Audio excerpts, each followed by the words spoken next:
The morning Nathaniel Cross walked back into the small town of Ashford Hollow, he was carrying nothing but a duffel bag and 8 years of guilt so heavy it bent his shoulders forward like an old man's. He had spent nearly a decade in prison for a crime that had shattered a family, and now he stood outside the bakery he once robbed at gunpoint, staring through the glass at the woman whose husband he had put in a wheelchair. If you believe in kindness, forgiveness, hope, and second chances, please like this video, drop a comment, share it with someone who needs a little hope today, and subscribe to our channel. Stories like this one remind our community that no one is ever truly beyond redemption, and we'd love for you to be part of that belief with us. Margaret Hollis had built that bakery with her husband, Walter, brick by brick, flour bag by flour bag, back when Ashford Hollow was still the kind of town where nobody locked their doors. That had changed the night a desperate, drug-addicted 22-year-old named Nathaniel burst through the back entrance demanding cash from the register. Walter had tried to protect his wife, and in the struggle that followed, a single gunshot had left him paralyzed from the waist down. Nathaniel had been caught 2 blocks away, shaking, sobbing, begging for someone to just make the noise in his head stop. The judge had shown him no mercy, and frankly, at the time, he hadn't wanted any. He believed he deserved every day of the sentence and more. Prison had done something unexpected to Nathaniel. Instead of hardening him, it had hollowed him out and then, slowly, painstakingly, began to rebuild him from the inside. A prison chaplain named Otis Bramwell had visited him every week for 4 years, never lecturing, never judging, simply sitting with him in silence until Nathaniel was ready to speak. Nathaniel had gotten sober behind those walls. He had earned his GED, then an associate's degree in culinary arts through a work-release program, learning to bake bread in a prison kitchen of all places, kneading dough with the same hands that had once held a gun. It felt, he often said, like some cruel and beautiful joke that the universe had decided to teach him healing through flour and yeast and patience. Now he stood outside Hollis Family Bakery, and his hands trembled as they had trembled that night 8 years ago, except this time it was not desperation but terror of a different kind. He was terrified of being recognized. He was terrified of being forgotten. Most of all, he was terrified of facing Margaret Hollis, whose eyes he still saw in his nightmares, wide with horror as her husband collapsed to the floor. He almost turned around. He nearly walked back to the bus station and let the next Greyhound carry him to some anonymous city where no one knew his name or his history. But Otis's voice echoed in his mind, the same words the old chaplain had repeated to him more times than Nathaniel could count: running from what you've broken doesn't heal it, but standing in front of it with open hands just might. So Nathaniel pushed open the door, and the bell above it rang the exact same cheerful chime he remembered from that terrible night, and for one dizzying moment he thought he might collapse right there on the checkered tile floor. Margaret looked up from behind the counter, flour dusting her forearms, silver now woven generously through hair that had been chestnut brown the last time he saw her.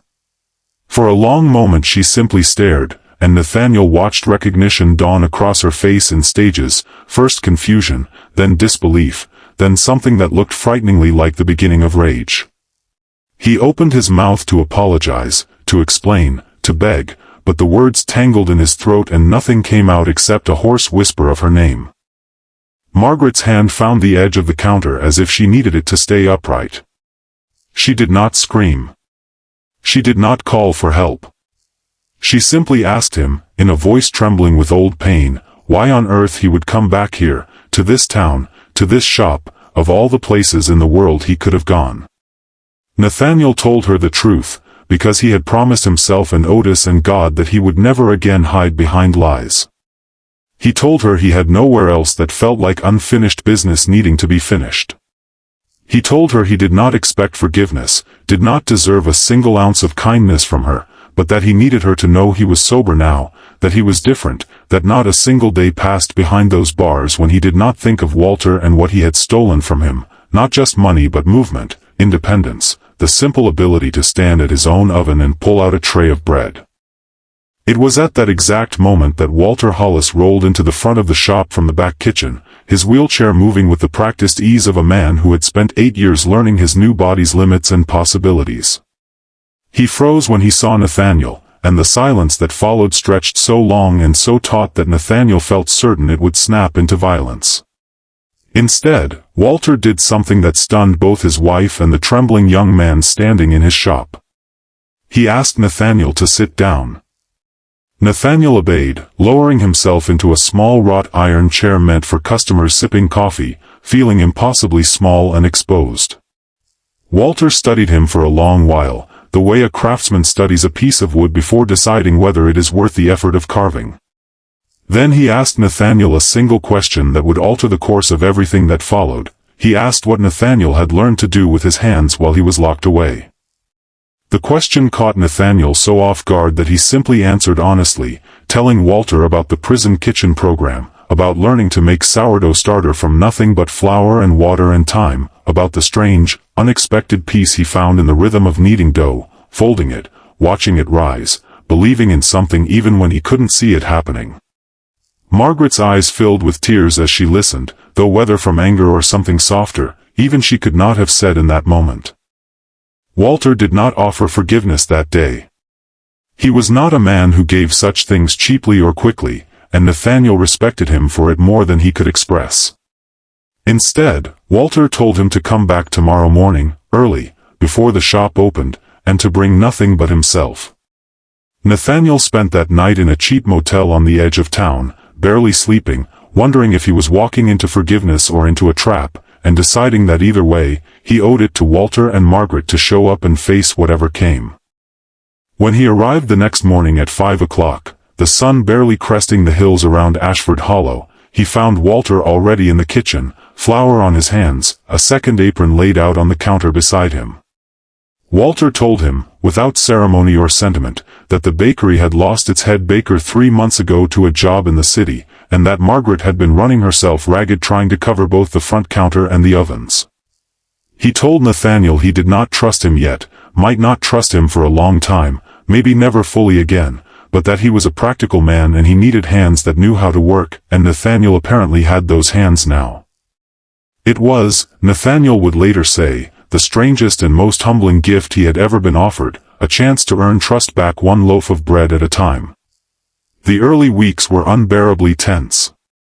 Margaret barely spoke to him, watching him from across the kitchen with wary, guarded eyes, and Nathaniel didn't blame her for a second.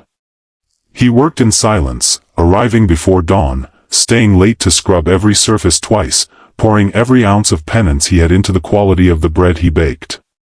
Slowly, painfully slowly, the tension began to thaw, not because Nathaniel demanded forgiveness, but because he never once asked for it, simply continued showing up, humble and steady, day after day.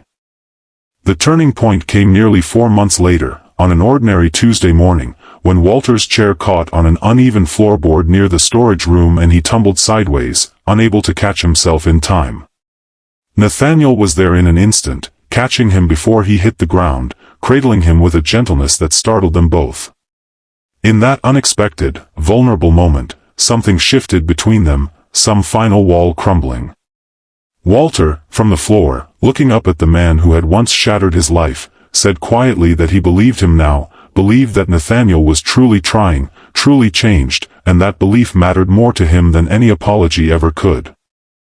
Margaret, who had rushed in at the sound of the fall, stood in the doorway with tears streaming freely down her face, watching her husband being held steady by the very hands that had once caused his fall from grace. She crossed the kitchen and, without a word, wrapped her arms around both men, and the three of them stayed like that for a long moment, flour dust settling around them like something sacred. From that day forward, everything changed. Margaret began teaching Nathaniel her grandmother's recipes, the ones passed down through 3 generations of Hollis women, and Nathaniel absorbed every lesson like a man starving for family, because in many ways, he was.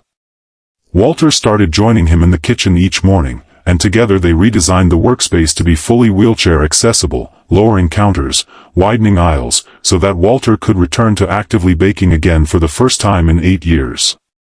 The bakery began to flourish in ways it never had before, word spreading through Ashford Hollow not just about the incredible bread, but about the remarkable story of grace being lived out behind its doors. 2 years later, Nathaniel stood in that same kitchen, no longer a trembling stranger but a trusted partner, his name now on the sign outside alongside the Hollis family name. He had started a small program, with Walter and Margaret's enthusiastic blessing, offering paid apprenticeships to young men and women coming out of incarceration, giving them the exact same chance he had been given, a chance to rebuild their hands and their hearts through honest work and patient grace. He often told his apprentices that redemption was never about erasing what you had done, but about becoming someone entirely new in the shadow of it. If this story touched your heart even a little, we would love for you to leave a comment sharing what forgiveness means to you, or a time when someone gave you a second chance you didn't think you deserved. Your words matter deeply to our community, and they remind other viewers that healing is always possible, no matter how broken the beginning. Margaret often says now that the bread Nathaniel bakes tastes different somehow, warmer, more honest, as though every loaf carries within it the story of a man who once took everything from her and then spent every day after trying, quietly and faithfully, to give something back. Walter, for his part, simply says that the man who couldn't stop him from falling that day in prison, 3 states away, learned instead how to catch him when he did, and that sometimes, that is exactly what forgiveness looks like. If this story touched your heart, please like this video, leave a meaningful comment, share it with someone who needs hope today, and subscribe to our channel so you never miss another emotional journey like this one, because in our family of storytellers, we believe that no person is ever truly beyond the reach of grace.